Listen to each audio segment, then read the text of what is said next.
Hello साथियों, कैसे हैं आप सभी। मैं विवेक एक बार फिर से आप सभी साथियों का आपके अपने परिवार एग्जामपुर में हार्दिक स्वागत करता हूं। हम हैं एग्जामपुर कलम से क्रांति। साथियों, उत्तर प्रदेश पुलिस कांस्टेबल 60,244 भर्ती की परीक्षा 17 और 18 फरवरी को होनी है। आज 12 तारीख हो गई, 4 दिन आपकी परीक्षा में बचे हैं। एक सवाल आपके दिमाग में, ये चाहे किसी का 17 की पहली या सेकंड शिफ्ट में हो या 18 की पहली शिफ्ट में, पहली या सेकंड दूसरी शिफ्ट में, तो आपके दिमाग में एक सवाल चल रहा होगा, सर ये नॉर्मलाइजेशन क्या है और किस शिफ्ट को ज़्यादा फायदा होता है। बहुत सारे आपने वीडियो देखी होगी, और क्या होता है कि आप जितनी वीडियो देखते हो आपको लगता है मेरी शिफ्ट का नुकसान ज़्यादा है, दूसरे की शिफ्ट का ज़्यादा फायदा है। तो मैं इसमें कुछ भ्रांतियां क्लियर कर देता हूं, आप सब लोग ध्यान से समझिएगा। सबसे पहले नॉर्मलाइजेशन क्या है। सामान्य, समझ लो, प्रे-सामान्य करना। जैसे कोई ज़्यादा एक्साइटेड है, कोई कम एक्साइटेड है, दोनों को बराबर लेवल पर लाना। तो जब कोई एग्जाम एक से अधिक शिफ्ट में होता है, 2 3 4 5 कितनी भी, 2 या 2 से अधिक कितनी भी, मतलब एक से ज्यादा, तो उनमें जितनी भी आपकी शिफ्ट है उन सब को कोई ज्यादा हार्ड होती है, किसी में कुछ अलग क्वेश्चन, ज्यादा हार्ड क्वेश्चन आ जाते हैं, किसी में कुछ कम क्वेश्चन आते हैं। तो जो ज्यादा हार्ड शिफ्ट होती है उनको बच्चा कम करता है, उनके एवरेज मार्क्स कम होते हैं, और जो इजी होती है उनके एवरेज मार्क्स ओवरऑल ज्यादा होते हैं।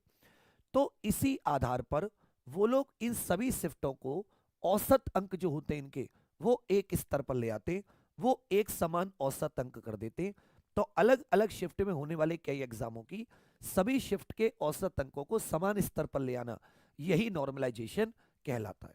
चलिए भैया, अब जैसे मान लेता हूं कोई शिफ्ट 1 है, जैसे उसका हार्ड लेवल यहां पर है, मान लेता हूं कम हार्ड है। शिफ्ट 2 हार्ड लेवल थोड़ा सा बढ़ गया। शिफ्ट 3 हार्ड लेवल थोड़ा सा और बढ़ गया। शिफ्ट 4 और हार्ड लेवल। ऐसा मतलब 4 बर्तन है, चारों में पानी है, और पानी का लेवल एक में ये है, एक में ये है, एक में ये है, एक में ये है। अब आपने थोड़ा थोड़ा थोड़ा थोड़ा सभी में से पानी निकाल दिया, और सबको, या मान लेता हूं इनमें आपने पानी डाल दिया, इनमें आपने पानी डाल दिया। तो जैसे होगा उस तरीके से आप पानी के स्तर को समान स्तर पर ले आओगे। तो इन चारों का जो ये स्तर था, आप यहां नॉर्मलाइज करके ले आए। यही होती है नॉर्मलाइजेशन की जो कहानी होती है। अब कि सर ये नॉर्मलाइजेशन प्रक्रिया क्या है, इसको और समझा दो। तो भर्ती बोर्ड ने ये कुछ समय पहले एक नोटिस निकाला था, आपको याद हो, ये 18 दिसंबर का नोटिस है। इसमें उन्होंने वही फॉर्मूला अपनाया जो यूपी ट्रिपल एससी अपनी नॉर्मलाइजेशन में अपनाती है। तो आप में से बहुत सारे लोगों ने लेखपाल या आपने पैट दिया होगा, और पैट में आपने देखा होगा नॉर्मलाइजेशन की जो प्रक्रिया है उससे संबंधित सारी चीजें। तो इनका फॉर्मूला भी अगर आप देखोगे तो ये औसत नंबरों के आधार पर ही है। स्टैंडर्ड डेविएशन, ये सब औसत में निकाला जाता है। देखो इसमें क्या रखा है, जो फाइनल मार्क्स निकलते हैं जिसके ऊपर ये टोपी सी है कि जेथ कैंडिडेट है, मतलब जेथ कोई भी आप इसकी वो मान लीजिए किसी भी एक शिफ्ट में। फिर एमजीटी, ये जो है ये एवरेज मार्क्स है टॉप 0.1 स्टूडेंट के। जितने भी शिफ्ट हैं, जितने भी शिफ्ट हैं उनमें टोटल स्टूडेंट जैसे 48 लाख है, 48 लाख का 0.1% निकाल लो, 0.1% निकालो 48 लाख का। तो जितने स्टूडेंट हैं उनके टॉप वो 0.1 जो है उनके एवरेज मार्क्स देखे जाते हैं क्या है। ठीक है भैया। फिर एम जी क्यू, ये वाले जो है, इसमें sum of mean and standard deviation mark of दी, जितने भी टोटल इसमें 48 के 48 लाख स्टूडेंट्स के मीन और स्टैंडर्ड डेविएशन मार्क्स जो हैं वो देखे जाते हैं। तो सब ये औसत से संबंधित है, एक मिडिल रेंज निकालने के लिए। फिर एमटीआई जो ये वाला, इसमें average marks of the top 0.1, ये आईएथ शिफ्ट में जो ये एवरेज मार्क्स थे यही वाला 0.1 स्टूडेंट्स के, 0.1% टॉप स्टूडेंट्स के, इससे divide minus M I Q जो है ये है sum of mean and standard deviation marks. एक किसी शिफ्ट में जितने भी मार्क्स था उसका मीन, जितने भी स्टूडेंट्स थे उनके मीन और उनके मार्क्स का मीन और स्टैंडर्ड डेविएशन निकालना। तो फिर क्या होता है कि ये जो एवरेज मार्क्स थे 0.1% के औसत नंबर, इनमें से मीन और स्टैंडर्ड डेविएशन का जो सम था उसका, उसको माइनस करके जो एवरेज मार्क्स होते हैं उसमें से जितने भी स्टूडेंट्स हैं किसी एक शिफ्ट में उनके सभी के नंबरों के मीन और स्टैंडर्ड डेविएशन को माइनस करके डिवाइड कर दिया जाता है। फिर एक इसमें आ जाता है एम आई जी, इसमें क्या है, एक्चुअल मार्क्स क्या है, ये एक्चुअल मार्क्स है जिसको आप रॉ मार्क्स कहते हैं। ठीक है भैया। एम आई क्यू, ये हो गया आपका, ये सेम यही वाला। फिर एक्चुअल मार्क्स में से एम आई क्यू माइनस कर दिया, और लास्ट में जितना बनता है ये सब कुछ ये जितना बनता है सब कुछ, इसमें आपने जो मीन मार्क्स कैंडिडेट्स था, देखिए ध्यान देना, ये बहुत इंपॉर्टेंट एक इसमें फैक्टर है कि जो MGMQ करके लास्ट वाला, सम ऑफ मीन, औसत number of candidate in the shift having maximum mean and standard deviation of marks of candidate in the examination. कहने का मतलब है जिसका भी सबसे ज्यादा औसत मीन आया था, जिसका भी सबसे अधिकतम मीन आया था किसी भी शिफ्ट में, उसके मीन मार्क्स का और स्टैंडर्ड डेविएशन का क्या है, ये सम होता है, इसको प्लस कर देते हैं और इस प्रकार फाइनल नॉर्मलाइज्ड नंबर किसी भी बच्चे के पहुंच जाते हैं।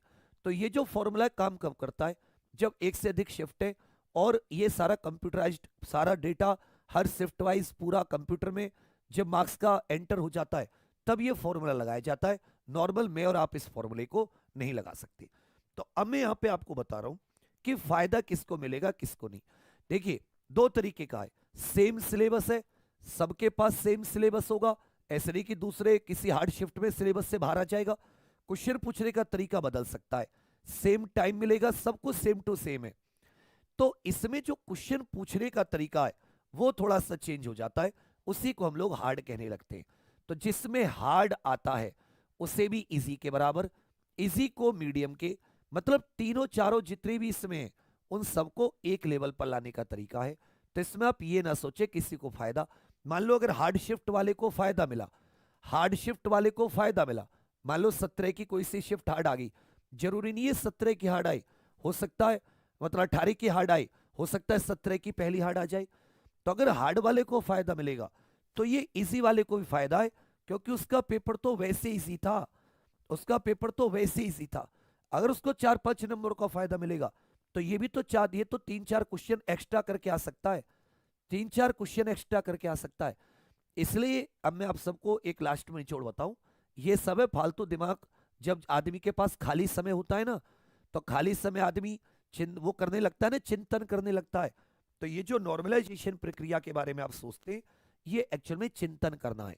हमने इतने सारे नॉर्मलाइजेशन वाले एग्जाम दिए, कभी हमने ये चिंतन नहीं किया कि कौन से शिफ्ट हार्ड आएगी, क्योंकि मेरा काम है पढ़ना, सिलेबस तैयार करना, एक एक चीज को रिवाइज करके जाना। मेरा तो काम है नहीं, तो आयोग का काम है, मैं ये काम क्यों करूं? जो आयोग ने मुझे काम दिया सिलेबस, वो मैं करूंगा ना। तो यह है चिंतन, ये दार्शनिक लोग करते हैं, ठलुआ लोग करते हैं, जिन पर कोई काम नहीं है।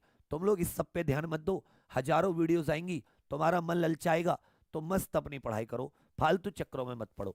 अभी साथी आज दोपहर में मैं संस्कृत इत्यादि के क्लास देने की कोशिश में हूं, अचानक बताऊंगा, सब लोग लाइव आ जाना। शाम में साथी विजयरथ सीरीज शुरू हो रही है आज से, वो आप बहुत जरूर देखिएगा। शाम 5 बजे से जीके, 6 बजे रीजनिंग, 7 बजे मैथ और 8 बजे हिंदी, 9 बजे यूपी जीके और 10 बजे आज हरिंदर सर की जी की जीएस की फुल मैराथन। तो आप यहां पर मेरे साथ क्लिक करोगे तो शाम की आपको हिंदी की क्लास दिख जाएगी। आज से साथी में वो 50 मिनट 100 क्वेश्चन वाली सीरीज शुरू कर रहा हूं। ये 5 दिन इस सीरीज को लगातार देख के जाना, और एक में आपको 5 से 7 सुबह, मतलब ये हिंदी की टू दी पॉइंट चीजें भी देने की एक कोशिश है कि लास्ट में जितना भी आप हिंदी में मैक्सिमम मार्क्स बढ़ा सको बढ़ा लो। और 4 से 5 दिन मेरी जीके की रोज दोपहर में क्लास होगी, दोपहर में रात में मैं बता दूंगा, इसको जरूर ले लेना। एक क्लास आप लोगों के लिए 14 तारीख को लेकर आ रहा हूं, जिसमें हर टॉपिक के चुनिंदा 10-10, 15-15 क्वेश्चन है, 10-10, 15-15 मानवाधिकार, जीएसटी जितने भी है। इस क्लास को देखना मत भूलना। जैसे मैंने अभी आपको बताया कि आपके आरओ में कृषि की क्लास से 7-8 क्वेश्चन आ गए, वैसे ही तुम्हारे पेपर में भी कुछ ऐसी चीजें नहीं होंगी जो बाहर जाएंगी। तो आप सभी लोग एग्जामपुर के साथ बने रहिएगा। जिसने लाइक शेयर सब्सक्राइब नहीं किया एग्जामपुर को कर लेना। एग्जामपुर ऑफिशियल एप्लीकेशन जरूर आपके पास होनी चाहिए।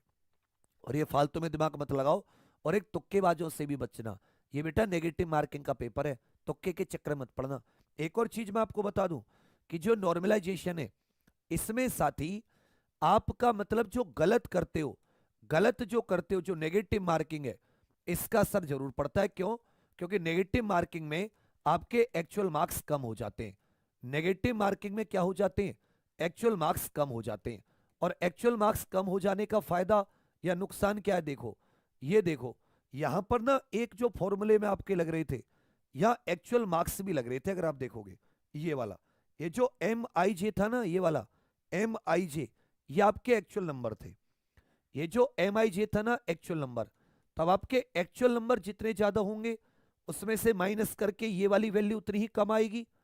भाई मान लो आपके एक्चुअल मार्क्स आ गए 200, तो और वहीं आ गए 180, तो 180 में से माइनस करके तो ज्यादा कम होगा, 200 में से माइनस करके कम कम होगा। तो ये वैल्यू आपको ज्यादा रखनी है एक्चुअल मार्क्स वाली। इसलिए याद रखिएगा, गलत अटेम्प्ट मत करना, गलत करने से बचना, बस ऐसे याद रखना, गलत अटेम्प्ट मत करना, गलत करने से बचना, गलत अटेम्प्ट मत करना, इस बात को याद रखिएगा। नहीं तो आपको नॉर्मलाइजेशन में बहुत नुकसान होगा। जितने क्वेश्चन अटेम्प्ट करो सही केवल अटेम्प्ट करना। देख लो मैंने बता दिया फॉर्मूले में कहां दिक्कत है, इस बात को याद रखिएगा। क्योंकि आपका ये वाली वैल्यू जितनी कम होगी माइनस करके तो और ज्यादा कम हो जाएगी, तो इसलिए ये वैल्यू जितनी ज्यादा होगी माइनस करके उतना ही यहां पर ये पूरी वैल्यू कम हो जाएगी। ठीक है भैया, तो ये वैल्यू ज्यादा हुई तो यहां पूरे गुणा में भी क्या पड़ेगा, ज्यादा आएगा, फिर प्लस करोगे तो आपको फायदा होगा। इसलिए नेगेटिव मार्किंग का नॉर्मलाइजेशन पे सबसे ज्यादा असर होता है।